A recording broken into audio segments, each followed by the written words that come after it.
ಎಲ್ಲರಿಗೂ ನಮಸ್ಕಾರ. ರಶ್ಮಿ ಧ್ವನಿ ಕನ್ನಡ ಯೂಟ್ಯೂಬ್ ಚಾನಲ್ಗೆ ಎಲ್ಲರಿಗೂ ಸ್ವಾಗತ. ನನ್ನೆಲ್ಲ ಆತ್ಮೀಯ ಪ್ರೀತಿಯ 9ನೇ ತರಗತಿಯ ಮುದ್ದು ಮಕ್ಕಳೇ, ಈ ದಿನದ ಕನ್ನಡ ತರಗತಿಗೆ ನಿಮ್ಮೆಲ್ಲರಿಗೂ ಸ್ವಾಗತ. ಪುಟಾಣಿಗಳೇ, ನಾವು ಇಂದಿನ ತರಗತಿಯಲ್ಲಿ 9ನೇ ತರಗತಿಯ ಕನ್ನಡ ಭಾಷಾ ಪಠ್ಯಪುಸ್ತಕದಲ್ಲಿರ್ತಕ್ಕಂತಹ ಭಾಗ 2ರಲ್ಲಿ ಬರುವಂತಹ ಮತ್ತೊಂದು ಪೂರಕ ಪಾಠ ಶಾಂತಕವಿ ರಚನೆ ಮಾಡಿರ್ತಕ್ಕಂಥ ಒಂದು ಅದ್ಭುತ ಕತೆ ಅಂತಲೇ ಹೇಳ್ಬೋದು. ಈ ಪಾಠ ತುಂಬ ಚೆನ್ನಾಗಿದೆ ಮಕ್ಕಳೇ, ಎಲ್ರಿಗೂ ನಿಮಗೂ ಕೂಡ ಇಷ್ಟ ಆಗುತ್ತೆ. ಉರಿದ ಬದುಕು ಅನ್ನುವಂತಹ ಒಂದು ಪಾಠವನ್ನು ಇಂದಿನ ತರಗತಿಯಲ್ಲಿ ನಾವು ನೋಡೋಣ. ಮಕ್ಕಳೇ, ಈ ಉರಿದ ಬದುಕು ಅನ್ನುವಂತಹ ಒಂದು ಪಾಠ ಸುಂದರವಾಗಿರ್ತಕ್ಕಂತಹ ಒಂದು ಕತೆ ಅಂತಲೇ ಹೇಳ್ಬೋದು. ಇದನ್ನು ನೋಡೋಕ್ಕಿಂತ ಮುಂಚೆ ನಾವು ಒಂದು ಸಲ ಕವಿ ಪರಿಚಯವನ್ನು ನೋಡ್ಕೊಂಡು ಬರೋಣ ಬನ್ನಿ. ಪೂರಕ ಪಾಠ 5 ಉರಿದ ಬದುಕು. ಕವಿಯ ಹೆಸರು ಶಾಂತ ರಸ.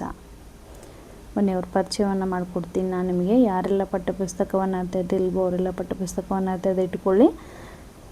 ಪಾಠ ಪ್ರಾರಂಭ ಮಾಡ್ತಾ ಇದ್ದೀನಿ.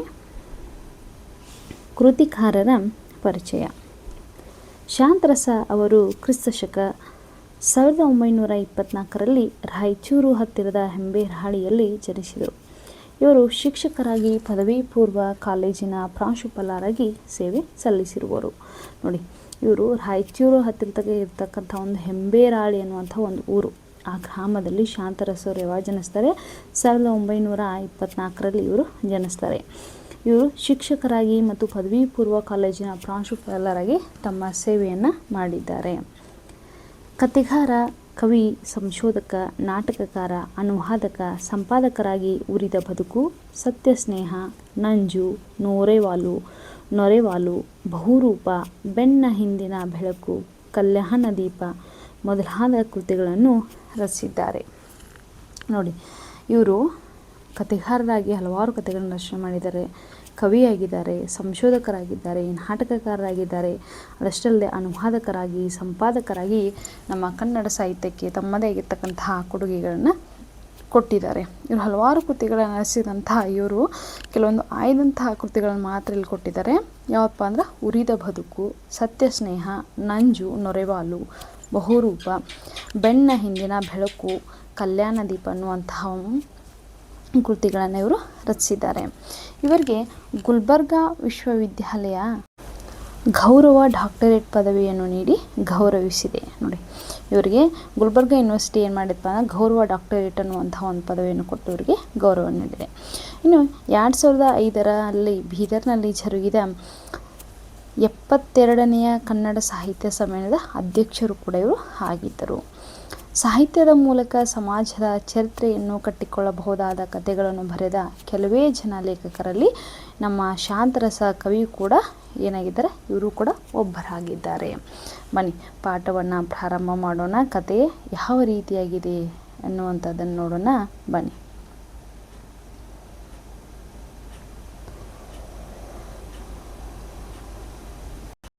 ಈ ಉರಿದ ಬದುಕು ಅನ್ನುವಂಥದ್ದು ಒಂದು ಕಥಾ ಸಂಕಲನ.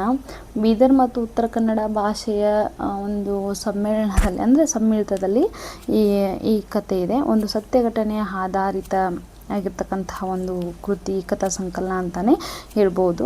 ಆಮೇಲೆ ದೇಶೀಯ ಭಾಷೆಯಲ್ಲಿ ನಾವು ಕೂಡ ಇದನ್ನು ನೋಡಬಹುದಾಗಿದೆ. ಇನ್ನು ಉರಿದ ಬದುಕು ಅಂತಂದರೆ ಏನು ಅನ್ನುವಂಥ ಪ್ರಶ್ನೆ ನಿಮ್ಮೆಲ್ಲರ ಮನಸ್ಸಿನಲ್ಲಿ ಇರ್ಬೋದು. ಉರಿದ ಬದುಕು ಅಂತಂದರೆ ಒಂಥರ ಹಿಂಸೆಗೆ ಒಳಪಟ್ಟವರ ಬದುಕಂತ ಹೇಳ್ಬೋದು, ಅಥವಾ ನೋವಿಗೆ ಒಳಪಟ್ಟವರ ಬದುಕು ಅಂತಾನೂ ಕೂಡ ನಾವು ಹೇಳ್ಬೋದು. ಯಾರ ಬದುಕಪ್ಪ ಹಾಗಾದರೆ ಅಂದರೆ ನಮ್ಮ ಭಾರತೀಯರ ಬದುಕು ಉರಿಯುವ ರೀತಿಗೆ ಒಳಪಟ್ಟಂತಹ ಒಂದು ಬದುಕು ಅಂತಲೇ ಹೇಳ್ಬೋದು. ನಾನು ನಿಮಗೆ ಒಂದು ಚಿಕ್ಕದಾಗಿರ್ತಕ್ಕಂಥ ಒಂದು ಸ್ಟೋರಿ ಹೇಳಿಕೊಡ್ತೀನಿ ಈ ಪಾಠವನ್ನು ಪ್ರಾರಂಭ ಮಾಡೋಕ್ಕಿಂತ ಮುಂಚೆ. ಏನಪ್ಪ ಅಂತಂದರೆ, ನಮ್ಮ ಭಾರತ ದೇಶಕ್ಕೆ ಯಾವಾಗ ಸ್ವಾತಂತ್ರ್ಯ ಬಂತು ಹೇಳಿ ನೋಡೋಣ ಮಕ್ಕಳೇ, ಹೇಳಿ ನೋಡಿ. ಎಲ್ಲರೂ ಕೂಡ ಹೇಳ್ಬೋದು ನಮ್ಮ ಭಾರತ ದೇಶಕ್ಕೆ ಸ್ವಾತಂತ್ರ್ಯ ಯಾವಾಗ ಬಂತಪ್ಪ ಅಂತಂದರೆ 1947 ಆಗಸ್ಟ್ 15 ಅಂತೇಳಿ ನಾವೆಲ್ಲರೂ ಹೇಳ್ತೀವಿ, ಹೌದಾ? ಆದರೆ ನಮ್ಮ ಭಾರತ ದೇಶಕ್ಕೆ ಸ್ವಾತಂತ್ರ್ಯ ಏನು ಬಂತು ನಿಜ, ಒಪ್ಕೋತೀವಿ. ಆದರೆ ಎಲ್ರಿಗೂ ಕೂಡ ಇದೇನಾಗಲಿಲ್ಲ, ಸ್ವಾತಂತ್ರ್ಯ ಅನ್ನುವಂಥದ್ದು ಬರಲಿಲ್ಲ. ಈಗ ಏನಾಯ್ತಪ್ಪ ಅಂತಂದ್ರೆ ಆ ಸಂದರ್ಭದೊಳಗೆ ನಮ್ಮ ಭಾರತೀಯರಿಗೆ ಏನಾಯಿತು, ಸ್ವಾತಂತ್ರ್ಯ ಸಿಗಲಿಲ್ಲ. ಆ ಸಂದರ್ಭದಲ್ಲಿ ಹೈದರಾಬಾದ್ ಸಂಸ್ಥಾನವನ್ನು ಆಳ್ವಿಕೆ ಮಾಡ್ತಾ ಇದ್ದವನು ಮೀರ್ ಉಸ್ಮಾನ್ ಅಲಿ ಅನ್ನುವಂಥ ಒಬ್ಬ ವ್ಯಕ್ತಿ ಆಳ್ವಿಕೆಯನ್ನು ಮಾಡ್ತಿರ್ತಾನೆ. ಆತ ಹೈದರಾಬಾದ್ ಸಂಸ್ಥಾನವನ್ನು ನಮ್ಮ ಭಾರತಕ್ಕೆ ಸೇರಿಸಿಕೊಳ್ಳಲಿಕ್ಕೆ ಆತ ಏನು ಮಾಡೋಂಗಿಲ್ಲ, ಒಪ್ಪಿಗೆಯನ್ನು ಕೊಡೋದಿಲ್ಲ. ಹೀಗಾಗಿ ಆ ಮೀರ್ ಉಸ್ಮಾನ್ ಅಲಿ ಆಳ್ತಕ್ಕಂತಹ ಹೈದರಾಬಾದ್ ಸಂಸ್ಥಾನದ ಆಡಳಿತ ಏನಿತ್ತಲ್ಲ, ಅದು ನಮ್ಮ ಭಾರತ ದೇಶಕ್ಕೆ ಆತ ಒಪ್ಪಿಗೆಯನ್ನು ಕೊಡದೇ ಇದ್ದಾಗ ಏನಾಯಿತು, ಸಪ್ರೇಟಾಗಿ ಉಳಿದ್ಬಿಟ್ಟು ಉಳಿದಂಥ ಸಂಸ್ಥಾನಗಳೆಲ್ಲವೂ ನಮ್ಮ ಭಾರತದ ಪ್ರಜಾಪ್ರಭುತ್ವಕ್ಕೆ ಒಳಪಟ್ಟು ನಮ್ಮ ಭಾರತ ದೇಶ ಸ್ವಾತಂತ್ರ್ಯ ಸಿಕ್ಕ ಮೇಲೂ ಕೂಡ ಈ ನಿಜಾಮ ಏನು ಮಾಡಿದ, ತನ್ನದೇ ಆದಂಥ ಆಡಳಿತವನ್ನು ಹೈದರಾಬಾದ್ ಸಂಸ್ಥಾನದಲ್ಲಿ ಮುಂದುವರಿಸ್ತಾನೆ. ಹೀಗಾಗಿ ನಿಜಾಮನ ಆಡಳಿತಕ್ಕೆ ಒಳಪಟ್ಟಂತಹ ಈ ಹೈದರಾಬಾದ್ ಸಂಸ್ಥಾನವನ್ನು ಇದನ್ನೂ ಕೂಡ ನಮ್ಮ ಭಾರತ ದೇಶಕ್ಕೆ ಒಳಪಟ್ಟು ಇದಕ್ಕೂ ಕೂಡ ಪ್ರಜಾಸತ್ತಾತ್ಮಕ ಆಡಳಿತವನ್ನು ಕೊಡಬೇಕಂತೇಳಿ ಹಲವಾರು ಜನರು ಏನು ಮಾಡಿದರು, ಹೋರಾಟವನ್ನು ಮಾಡ್ತಾರೆ. ಇದನ್ನು ನಾವು ಒಂದು ರೀತಿಯಲ್ಲಿ ಏನಪ್ಪ ಅಂದ್ರೆ ಮಿನಿ ಸ್ವಾತಂತ್ರ್ಯ ಹೋರಾಟ ಅಂತಲೇ ನಾವು ಕರಿಬೋದು. ಯಾಕಪ್ಪ ಅಂತಂದ್ರೆ ಎಲ್ಲ ಸಂಸ್ಥಾನಗಳು ನಮ್ಮ ಭಾರತ ದೇಶದಲ್ಲಿ ವಿಲೀನಗೊಳ್ತಾವೆ, ಆದರೆ ಈ ಹೈದರಾಬಾದ ನಿಜಾಮನ ಆಳ್ವಿಕೆ ಒಳಪಟ್ಟಂಥ ಈ ಹೈದರಾಬಾದ್ ಸಂಸ್ಥಾನ ಮಾತ್ರ ನಮ್ಮ ಭಾರತಕ್ಕೆ ಸೇರಕ್ಕೆ ಒಪ್ಪದೇ ಇದ್ದಾಗ ಎಲ್ಲರೂ ಕೂಡಿ ಮತ್ತೊಮ್ಮೆ ಹೋರಾಟವನ್ನು ಮಾಡುವಂಥ ಒಂದು ಸಂದರ್ಭವನ್ನು ನಾವು ಅಲ್ಲಿ ಕಾಣ್ಬೋದಾಗಿದೆ. ಈ ಹೈದರಾಬಾದ್ ಸಂಸ್ಥಾನವನ್ನು ಆಳ್ವಿಕೆ ಮಾಡ್ತಕ್ಕಂತಹ ಈ ಮೀರ್ ಉಸ್ಮಾನ್ ಅಲಿ ಹತ್ರ ಒಬ್ಬ ದಂಡನಾಯಕ ಇರ್ತಾನೆ. ಆತನ ನಾವು ರಜಾಕಾರರ ದಂಡನಾಯಕ ಅಂತ ಹೇಳಿ ಕರಿತೀವಿ. ರಜಾಕಾರರು ಅಂತಂದರೆ ಏನಂತ ನಿಮಗೆ ಪ್ರಶ್ನೆ ಬರ್ಬೋದು. ರಜಾಕಾರರು ಅಂತಂದರೆ ಇವರು ನಿಜಾಮನ ಸೈನಿಕರು ಅಂತ ಹೇಳಿ ನಾವು ಕರಿತೀವಿ. ಈ ನಿಜಾಮನ ರಜಾಕಾರ ದಂಡನಾಯಕನಾಗಿರ್ತಕ್ಕಂತಹ ಕಾಶ್ಮೀರ್ ನಿಸ್ವಿ ಎನ್ನುವಂಥವನು ಏನು ಮಾಡ್ತಿರ್ತಾನೆ, ದಂಡನಾಯಕನಾಗಿ ಈತ 2 ಲಕ್ಷ ರಜಾಕಾರರ ಸೈನ್ಯವನ್ನು ಈತೇನು ಮಾಡ್ತಿರ್ತಾನೆ, ನೋಡ್ಕೊಳ್ತಿರ್ತಾನೆ. ಈ ರಜಾಕಾರರ ಮನಸ್ಥಿತಿ ಹೆಂಗಿತ್ತಪ್ಪ ಅಂತಂದ್ರೆ ತುಂಬ ಕೆಟ್ಟ ಪ್ರವೃತ್ತಿ ಉಳ್ಳವರಾಗಿದ್ದರು. ಇವರು ತುಂಬ ಹೀನ ಗುಣಗಳನ್ನು ಒಳಗೊಂಡಿದ್ದರು. ಅಂದರೆ ವಯೋವೃದ್ಧರ ಮೇಲೆ, ವಯಸ್ಸಾದವ್ರ ಮೇಲೆ, ಚಿಕ್ಕ ಮಕ್ಕಳ ಮೇಲೆ, ಅಂದರೆ ಹೆಣ್ಮಕ್ಕಳ ಮೇಲೆ, ಹೀಗೆ ಆಮೇಲೆ ಹೆಣ್ಮಕ್ಳ ಮೇಲೆ ಅತ್ಯಾಚಾರ ಮಾಡೋದಾಗಿರ್ಬೋದು, ಚಿಕ್ಕ ಮಕ್ಕಳಿಗೆ ಹಿಂಸೆ ಕೊಡೋದಾಗಿರ್ಬೋದು, ವಯೋವೃದ್ಧಿಗೆ ತೊಂದರೆಯನ್ನು ಕೊಡೋದಾಗಿರ್ಬೋದು. ಒಟ್ಟಾರೆಯಾಗಿ ಅವರು ಕೆಟ್ಟ ಪ್ರವೃತ್ತಿ ಉಳ್ಳವರು, ಹೀನ ಗುಣಗಳನ್ನು ಒಳಗೊಂಡವರು ಯಾರಾಗಿದ್ದರು, ಈ ರಜಾಕಾರರು ಆಗಿದ್ದರು. ಹೀಗಾಗಿ ಇದರಿಂದ ಬೇಸತ್ತ ನಮ್ಮ ಭಾರತೀಯರು ಏನು ಮಾಡಿದ್ರು, ರೊಚ್ಚಿಗೆದ್ದು ಇವರೇನು ಮಾಡ್ತಾರೆ, ಹೋರಾಟವನ್ನು ಮಾಡ್ತಾರೆ. ಇವರೆಲ್ಲರ ಹೋರಾಟದ ಪ್ರತಿಫಲವಾಗಿ 1948ನೇ ಇಸ್ವಿ ಸೆಪ್ಟೆಂಬರ್ 17ನೇ ತಾರೀಕು ಏನಾಗತ್ತಪ್ಪ ಅಂದರೆ ಹೈದರಾಬಾದ್ನ ಸಂಸ್ಥಾನ ನಮ್ಮ ಭಾರತ ದೇಶದ ಜೊತೆ ವಿಲೀನಗೊಂಡು ಬಿಡ್ತೈತಿ. ಈ ನಮ್ಮ ಭಾರತ ದೇಶಕ್ಕೆ ಏನು ಮಾಡಿರಪ್ಪ ಅಂದ್ರೆ ಹೈದರಾಬಾದ್ ಸಂಸ್ಥಾನ ವಿಲೀನಗೊಂಡಿದ್ದನ್ನು ನಾವು ಏನು ಕರಿತೀವಿ, ಭಾರತದ ಅಪೂರ್ವ ವಿಜಯ ಅಂತ ಹೇಳಿ ನಾವು ಇದನ್ನು ಕರಿತೀವಿ ಇತಿಹಾಸದಲ್ಲಿ. ನಿಮಗೆ ನಾನು ಯಾಕೆ ಈ ಕತೆ ಹೇಳಿದಪ್ಪ ಅಂದ್ರೆ ಈಸಿಯಾಗಿ ಪಾಠ ಅರ್ಥ ಆಗ್ಬೋದು ಅನ್ನುವಂಥ ಒಂದು ಉದ್ದೇಶದಿಂದ ಈ ಕಥೆಯನ್ನು ಹೇಳಿದೆ. ನಿಮ್ಮ ಪಾಠವನ್ನು ಪ್ರಾರಂಭ ಮಾಡೋಣ. ಈ ಪಾಠವನ್ನು ಪ್ರಾರಂಭ ಮಾಡೋಕ್ಕಿಂತ ಮುಂಚೆ ಈ ಪಾಠ ಅನ್ನೋಕ್ಕಿಂತ ನಾನು ಈ ಕತೆ ಅಂತಲೇ ಹೇಳ್ತೀನಿ, ಹೌದಾ. ಈ ಉರಿದ ಬದುಕು ಪಾಠದಲ್ಲಿ ಬರ್ತಕ್ಕಂಥ ಕೆಲವೊಂದು ಪಾತ್ರಗಳೇನಪ್ಪ ಅಂತಂದರೆ, ತಿಪ್ಪಣ್ಣ ಅನ್ನುವಂಥ ವ್ಯಕ್ತಿ, ತಿಪ್ಪಣ್ಣನ ತಂಗಿಯಾಗಿರ್ತಕ್ಕಂತಹ ಅನ್ನವ್ವ, ಆಮೇಲೆ ಶಂಕರಣ್ಣ, ಭೀಮರೆಡ್ಡಿ, ಆಮೇಲೆ ಗೌಡ್ರು, ದುರ್ಗಪ್ಪ ಅನ್ನುವಂಥವರು ಈ ಪ್ರಸ್ತುತ ಪಾಠದಲ್ಲಿ ಬರ್ತಾರೆ. ಬನ್ನಿ ಪಾಠವನ್ನು ಪ್ರಾರಂಭ ಮಾಡೋಣ. ಬಾಗಿಲು ಮುಚ್ಚಿತು.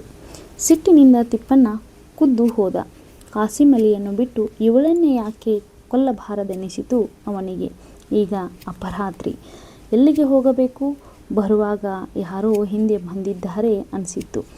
ಚೀಟಿ ಪಾಟಿ ಚಿಲ್ಲವಾರ ದಾಟಿ ಅಂಕುಡೊಂಕು ಅನ್ನುವಂತೆ ಯಾವುದಾವುದೋ ಓಣಿ ಹಾದು ಸುತ್ತು ಹಾಕಿಕೊಂಡು ತಿಪ್ಪಣ್ಣ ಬಂದಿದ್ದ. ಇಲ್ಲಿ ನೋಡಿದರೆ ಈ ಸ್ಥಿತಿ ನೋಡಿ.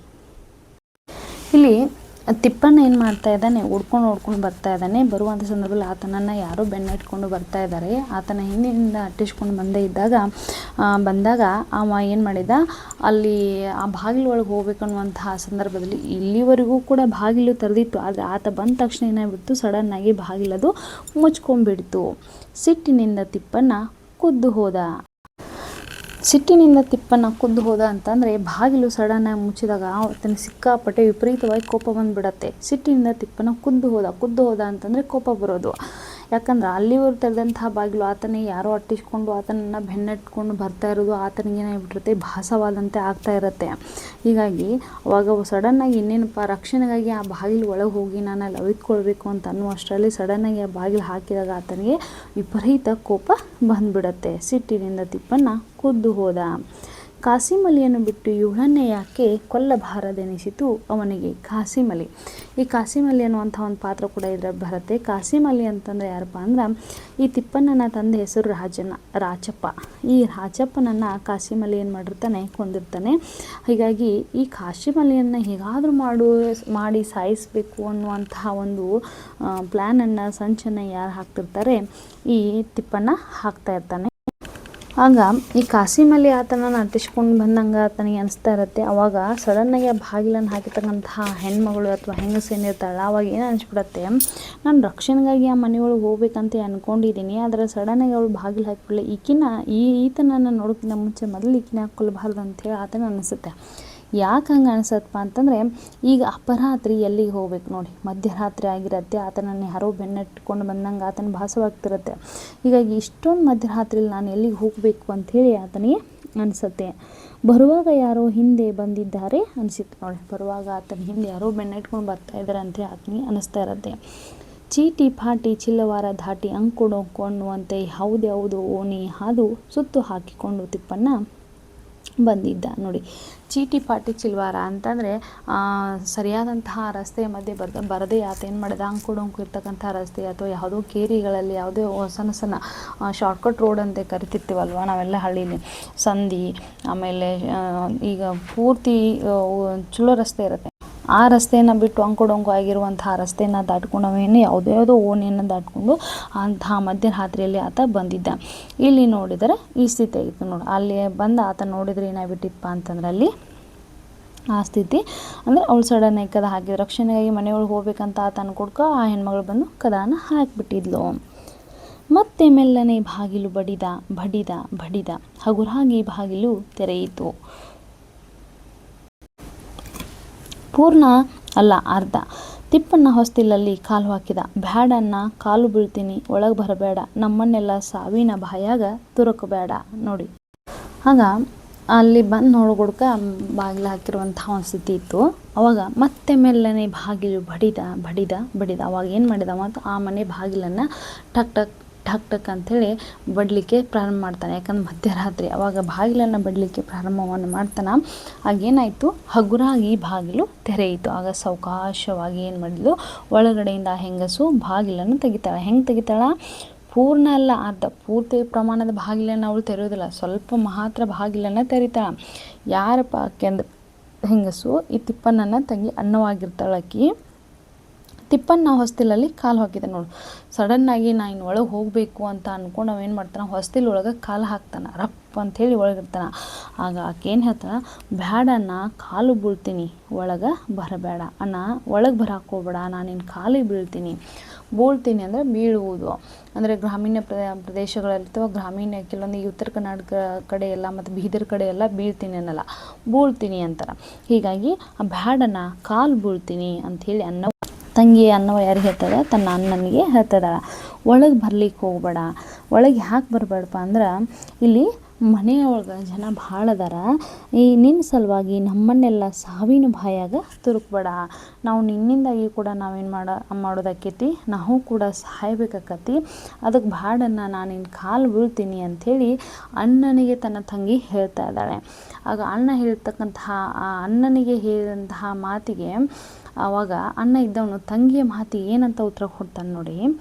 ತಂಗಿ, ಅಣ್ಣವ್ವ 3-4 ತಾಸೇ ಇರ್ತೀನಿ, ಜಾಸ್ತಿ ಇಲ್ಲ, ಹಸುವು ಭಾಳ ಆಗ್ಯದ, ಏನಾದರೂ ತಿಂಬಾಕ ಕೊಡು, ಮೊದಲು ಒಳಗೆ ಬಿಡು, ಯಾರೋ ನನ್ನ ಹಿಂದೆ ಬಿದ್ದಂಗೆ ಕಾಣ್ತದ ನೋಡಿ. ಅಣ್ಣ ಏನಂತ ಹೇಳ್ತಾನೆ, ತಂಗಿ ಅನ್ನವ್ವ ನೋಡಿ. ಆ ತಂಗಿ ಅನ್ನಕ್ಕೆ ಅಷ್ಟು ಚೆನ್ನಾಗಿ, ತಂಗಿ ಅನ್ನವ್ವ, ನಾನು ಭಾಳ ಹೊತ್ತಿರಂಗಿಲ್ವ ತಂಗಿಯವ್ವ, ನಾನು 3-4 ತಾಸು ಇರ್ತೇನೆ. ನಾನು ಎಷ್ಟು ತಾಸು ಇರ್ತೀನಿ, ಬರೀ 3-4 ತಾಸು ಅಷ್ಟೇ ಇರ್ತೀನಿ, ಜಾಸ್ತಿ ಇಲ್ಲ, ನಾನು ಭಾಳ ಹೊತ್ತು ಇರಂಗಿಲ್ಲ. ಹಸು ಭಾಳ ಆಗಿದೆ, ಹೊಟ್ಟೆ ಭಾಳ ಹಸದೈತಿ, ಹಸುವು ನನಗೆ ಭಾಳ ಆಗೈತಿ, ಏನಾದರೂ ತಿಂಬಾಕೊಡು. ತಿಂಬಾಕಂದ್ರೆ ಏನಾದರೂ ಮನೆಯಲ್ಲಿದ್ದನ್ನು ಏನಾದ್ರು ಸ್ವಲ್ಪ ತಿನ್ನಲಿಕ್ಕೆ ಕೊಡು, ಯಾಕಂದ್ರೆ ನನ್ನ ಹೊಟ್ಟೆ ಹಸು ಭಾಳ ಆಗೈತಿ, ಏನಾದರೂ ತಿನ್ನಲಿಕ್ಕೆ ಕೊಟ್ಟೆ ಅಂದ್ರೆ ಹಸು ಏನು ಮಾಡ್ತೈತಿ, ನೀಗ್ತೈತಿ. ಮೊದಲು ಒಳಗೆ ಬಿಡು, ಮೊದಲು ನಾನು ಏನು ಮಾಡು, ನೀನು ಊಟ ಕೊಡೋಕ್ಕಿಂತ ಮುಂಚೆ ನಾನು ಮೊದಲು ಒಳಗೆ ಬರ್ತೀನಿ, ಒಳಗೆ ಬಿಡು. ಯಾಕೆ ಒಳಗೆ ಬಿಡಪ್ಪ ಅಂತಂದ್ರೆ, ಯಾರೋ ನನ್ನ ಹಿಂದೆ ಬಿದ್ದಂಗೆ ಕಾಣ್ತದೆ, ಯಾರೋ ನನ್ನ ಬೆನ್ನಟ್ಕೊಂಡು ಬಂದಂಗೆ ಅನ್ನಿಸ್ತಾ ಇದೆ, ಮಧ್ಯರಾತ್ರಿ ಆಗಿದೆ, ಅದಕ್ಕೆ ಏನು ಮಾಡು, ನನ್ನ ಮೊದಲು ಒಳಗೆ ಬಿಡು ತಂಗಿಯವ್ವ, ನಾನು ಭಾಳ ಹೊತ್ತು ಕೂಡ ಇಲ್ಲಿ ಇರಂಗಿಲ್ಲ, ಹಸು ಭಾಳ ಆಗೈತಿ, ಏನಾದರೂ ತಿನ್ಕೊಂಡು ಒಂದು 4 ತಾಸು ಇದ್ದು ನಾನು ಹೋಗಿಬಿಡ್ತೀನಿ ಅಂಥೇಳಿ ಅಣ್ಣ ತಂಗಿಗೆ ಹೇಳ್ತಾ ಇದ್ದಾನೆ. ಆಗ ತಂಗಿ ಅನ್ನವ್ವ ಏನು ಹೇಳ್ತಾಳೆ ನೋಡಿ, ಒಳಗೆ ಬರುವ ಅಣ್ಣನನ್ನು ತಡೆದು, ಎನ್ನ ನೀ ಬಂದಿದ್ದು ಸುಳ್ಳು ಹತ್ತಿದ್ರೆ ರಜಾಕಾರರು ನಮ್ಮನ್ನು ಬೀದಿಯಾಗ ನಿಲ್ಲಿಸಿ ಗುಂಡು ಹಾಕ್ತಾರೆ, ಒಳಗೆ ಬರಬೇಡ, ಎಲ್ಲ ನಾವು ಹೋಗು, ನಡಿ ನಿಂದ್ರಬೇಡ. ಸಂಜೆ ಕಡೆ ಊರಾಗ ಪೊಲೀಸರು ಬಂದು ಗಸ್ತು ತಿರುಗಿದ್ರು. ಅಮೀನ್ ಸಾಬ್ರು ಬಂದಿದ್ನಂತ, ಇನ್ನೂ ಅಗಶ್ಯಾಗ ಆನಂತ. ಕಾಲಿಡಿತೀನಿ ಅನ್ನ, ಒಳಗೆ ಬರಬೇಡ. ನೋಡಿ, ಒಳಗೆ ಬರ್ತಕ್ಕಂಥ ಅನ್ನನನ್ನು ತಡೆದು ಏನು ಹೇಳ್ತಾಳೆ ತಂಗಿ ಅನ್ನವ, ಎನ್ನ ನೀ ಬಂದಿದ್ದು ಸುಳು ಹತ್ತಿದ್ರೆ ರಜಾಕಾರರು ನಮ್ಮನ್ನು ಬೀದಿಯಾಗ ನಿಲ್ಲಿಸಿ ಗುಂಡು ಹಾಕ್ತಾರೆ. ನೋಡಿ, ರಜಾಕಾರರು ಬೇರೆದವರು ರಕ್ಷಣೆ ಹಿಂಗೆ ಕೊಡ್ತಿದಾರಂತ ಅನ್ನುವಂಥ ಸುದ್ದಿ ಆಯ್ತಂದ್ರೆ ಏನು ಮಾಡ್ತಾಯಿದ್ರು, ಮತ್ತು ಬೇರೆದವ್ರು ಯಾರು ರಕ್ಷಣೆ ಕೊಡ್ತಾರೆ ಅನ್ನುವಂಥ ಉದ್ದೇಶದಿಂದ ಅವರನ್ನು ಓಣ್ಯಾಗ ನಿಂತು ಗುಂಡು ಹಾಕಿಸಿ ಭಯವನ್ನು ಹುಟ್ಟಿಸುವಂಥ ಕೆಲಸ ಮಾಡ್ತಾರೆ. ಅವ್ರಿಗೆ ಹೆಣ್ಮಕ್ಕಳು ದಯೆ, ದಾಕ್ಷಿಣ್ಯ, ಕಾರುಣ್ಯ ಏನೂ ಇರಲಿಲ್ಲ. ಅಷ್ಟೊಂದು ಕೆಟ್ಟ ಪ್ರವೃತ್ತಿ, ಕೆಟ್ಟ ಗುಣಗಳನ್ನ ಉಳ್ಳೋರು ಆಗಿದ್ರು ಯಾರು, ಈ ರಜಾಕಾರರು. ಹೀಗಾಗಿ ಅವ ಏನು ಹೇಳ್ತಿದ್ದಾಳೆ ತಂಗಿ ಅನ್ನವ, ನೀ ಏನಾರ ಬಂದಿದ್ದ ಸುಳು ಹತ್ತಿದ್ರೆ ಸಾಕು, ಆ ರಜಾಕಾರರು ನಮ್ಮನ್ನು ಸುಮ್ಮನೆ ಬಿಡಂಗಿಲ್ಲನ್ನ, ನಮ್ಮನ್ನ ಏನು ಮಾಡ್ತಾರೆ ಓಣ್ಯಾಗ ನಿಂದ್ರಿಸಿ ನಮಗೆ ಗುಂಡು ಹಾಕ್ತಾರ. ನೀ ಒಳಗೆ ಬರಬೇಡ, ನೀ ಎಲ್ಲಾರ ಹೋಗು, ಆದ್ರೆ ನಮ್ಮ ಮನೆ ಒಳಗೆ ಬರ್ಲಿಕ್ಕೆ ಹೋಗ್ಬೇಡ, ನಡಿ ನಿಂದ್ರಬೇಡ. ನೀಲ್ಲಿ ಮೊದಲು ನಿಂದ್ರಬೇಡ, ಯಾಕಂದ್ರೆ ನೀಲ್ಲಿ ನಿಂತಿದ್ದು ನೋಡಿದ್ರೆ ಮತ್ತು ಯಾರಾದ್ರು ನೋಡಿದ್ರೆ ಮತ್ತು ಅವರು ಸುದ್ದಿ ಐತಂದ್ರೆ ಅವ್ರು ಏನು ಮಾಡಿಬಿಡ್ತಾರೆ, ನಮ್ಮನ್ನು ಕೆಟ್ಟ ರೀತಿಯಿಂದ ನಡ್ಕೊಳ್ತಾರ. ಸಂಜೆ ಕಡೆ ಊರಾಗ ಪೊಲೀಸರು ಬಂದು ಗಸ್ತು ತಿರುಗಿದ್ರು. ನೋಡಿ, ಸಾಯಂಕಾಲ ಸಂಜೆ ವೇಳೆ ಏನಾಗಿದ್ರು ಊರಾಗ ಪೊಲೀಸರು, ಅಂದರೆ ಆಗಿನ ಕಾಲದಲ್ಲಿ ಸ್ವಾತಂತ್ರ್ಯ ಹೋರಾಟವನ್ನು ಮಾಡ್ತಾ ಇದ್ರಲ್ಲ, ಅಂಥವ್ರ ಮೇಲೆ ಅವರು ಪೊಲೀಸರು ಒಂದು ಕಣ್ಣನ್ನು ಇಟ್ಟಿದ್ರು. ಹೀಗಾಗಿ ಈ ಸಂಜೆ ಕಡೆ ಊರಾಗ ಪೊಲೀಸರು ಬಂದರೆ ಏನು ಮಾಡಿದರು, ಗಸ್ತು ತಿರುಗ್ತಾ ಇದ್ದಾರಂತೆ. ಅಮೀನ್ ಸಾಬ್ರು ಬಂದಿದ್ನಂತ. ಅಮೀನ್ ಸಾಬ್ರು ಅಂತ ಈತನು ಕೂಡ ಒಬ್ಬ ಪೊಲೀಸ್. ಹೀಗಾಗಿ ಆತನೂ ಕೂಡ ಬಂದಿದ್ನಂತ. ಇನ್ನೂ ಅಗಶ್ಯಾಗ ಆನಂತ, ಅಂದ್ರೆ ಇನ್ನೂ ಊರ ಹೆಬ್ಬಾಗಿಲು ಅಂತ ಏನು ಕರಿತಿಲ್ಲ, ಅಗಸಿ ಬಾಗಿಲು ಅಂತ ಏನು ಕರಿತಿಲ್ಲ, ಅವ ಎಲ್ಲಿದಾನ ಇನ್ನೂ ಆ ಊರ ಅಗಸಿ ಬಾಗಿಲಾಗ ಆತ ಅದಾನಂತ. ಕಾಲು ಹಿಡಿತೀನಿ ಅನ್ನ, ನಾನು ನಿನ್ನ ಕಾಲಿಗೆ ಬೀಳ್ತೀನಿ ಅನ್ನ, ಒಳಗೆ ಮಾತ್ರ ಬರಕ್ಕೆ ಹೋಗ್ಬೇಡ ಅನ್ನ. ನೋಡಿ, ಅಣ್ಣನಿಗೆ ತಂಗಿ ಏನು ಹೇಳ್ತಿದ್ದಾಳೆ, ಒಳಗೆ ಮಾತ್ರ ನೀ ಬರ್ಲಿಕ್ಕೆ ಹೋಗ್ಬೇಡಣ್ಣ, ಯಾಕಂದ್ರೆ ನೀ ಬಂದಿದ್ದೆ ಅಂತ ಏನಾದ್ರು ಸ್ವಲ್ಪ ಸುಳು ಹತ್ತಿದ್ರು ಸಾಕು, ರಜಾಕಾರ ನಮ್ಮನ್ನು ಬಿಡಂಗಿಲ್ಲ, ಓಣ್ಯಾ ನಿಂದ್ರಿಸಿ ಅವ್ರು ನಮ್ಮನ್ನ ಏನು ಮಾಡ್ತಾರೆ, ಗುಂಡು ಹಾಕ್ತಾರೆ. ಹೀಗಾಗಿ ನೀನು ಕಾಲಿಗೆ ಬೀಳ್ತೀನನ್ನ, ನೀನು ಒಳಗೆ ಬರಬೇಡ ಅಂಥೇಳಿ ತಂಗಿ ಇಲ್ಲಿ ಅಣ್ಣನಿಗೆ ಹೇಳ್ತಾ ಇದ್ದಾಳೆ.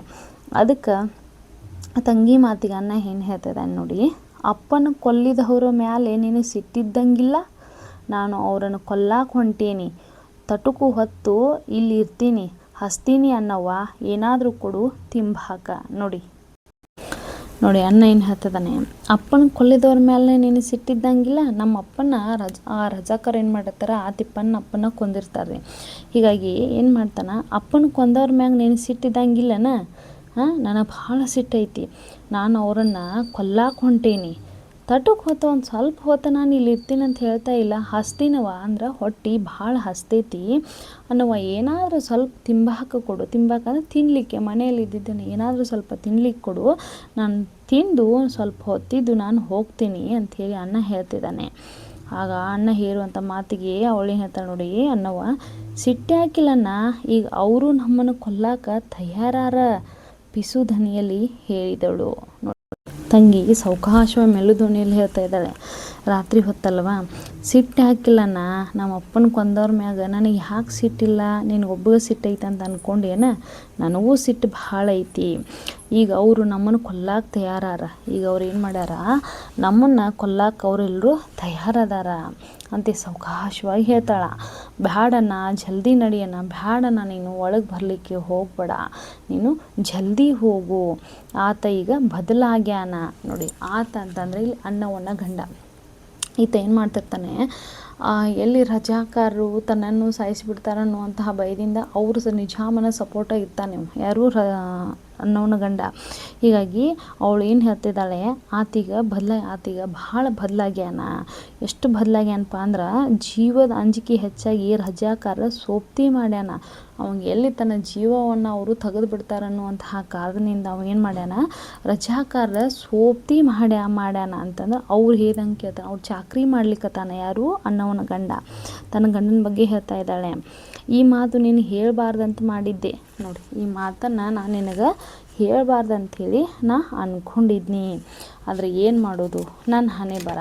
ಆದ್ರೆ ಏನು ಮಾಡೋದು, ನಾನು ಹಿಂಗೆ ಎಷ್ಟೋ ಮಾಡ್ರು ಹೇಳಬಾರ್ದು ಅಂತ ಅಂದ್ಕೊಂಡಿದ್ನಿ. ಆದರೆ ನನ್ನ ಹಣೆ ಬರನ ಸರಿ ಇಲ್ಲ. ಅಪ್ಪನ್ನ ಕಳ್ಕೊಂಡೆ, ಈಗ ಅಣ್ಣನ ಕಳ್ಕೊಳ್ಳಿಕ್ಕೆ ಒಲ್ಲೆ. ನಾನೀಗ ಆಲ್ರೆಡಿ ನನ್ನ ಅಪ್ಪನ ಕಳ್ಕೊಂಡಿದ್ದೀನಿ, ಹೌದಾ. ಈಗ ಇರಾವ ನೀನೊಬ್ಬಣ್ಣ, ನಿನ್ನನ್ನು ನಾನು ಕಳೆದುಕೊಳ್ಳಕ್ಕೆ ನನಗೆ ಇಷ್ಟ ಇಲ್ಲನ. ಆತ ಕುಡಿದು ಒಳಗೆ ಬಿದ್ದಹನ ನೋಡಿ. ತನ್ನ ಗಂಡನಿಗೆ ಹೇಳ್ತಾ ಇದ್ದಾಳೆ, ತನ್ನ ಗಂಡ ಕುಡಿದೇನು ಮಾಡೋಣ, ಕುಡಿದು ನಿಷೇಧಾಗ ಒಳಗೆ ಮಕ್ಕೊಂಡಹನ, ಒಳಗೆ ಬಿದ್ದಹನ. ನೀ ಬಂದಿದ್ದು ಹೊತ್ತಾದರೆ ರಜಾಕಾರಿಗೆ ಹಿಡಿಕೊಡಕ್ಕೆ ಅವನೇನು ಹೇಸೋದಿಲ್ಲನು. ನೀ ಏನಾರು ಇಲ್ಲಿ ಬಂದೀಪ ಅಂತೇಳಿ ಗೊತ್ತಾದ್ರೆ ರಜಾಕಾರಿಗೆ ಅವ ಹಿಡಿದು ಕೊಡಲಿಕ್ಕೆ ಹೇಸೋದಿಲ್ಲ. ರಕ್ತ ಸಂಬಂಧಿಕರು ಅಥವಾ ನಮ್ಮವನು ಅನ್ನೋದನ್ನು ಕೂಡ ಆತ ನೋಡೋದಿಲ್ಲ. ಆತರಿಗೆ ಹಿಡಿದು ಕೊಡಕ್ಕೆ ಆತ ಹೇಸು ಹಿಂದೆ ಮುಂದೆ ನೋಡೋದಿಲ್ಲ. ಈ ಮಾತು ಹೆಂಗೆ ಹೇಳಿ ಅಂತ ಏನೇನೋ ಮಾತಾಡಿದೆ. ಈ ಮಾತು ನಾನು ನಿನಗೆ ಹೆಂಗೆ ಹೇಳಿ ಅಂಥೇಳಿ ಆ ಗದ್ದಲೊಳಗೆ ನಾ ಏನೇನೋ ಮಾತಾಡ್ಬಿಟ್ನನ್ನ. ನಾ ಸಾಯಕ್ಕೆ ತಯಾರಿನಿ ಅನ್ನ, ಆದ್ರೆ ನೀ ಬದುಕಬೇಕು.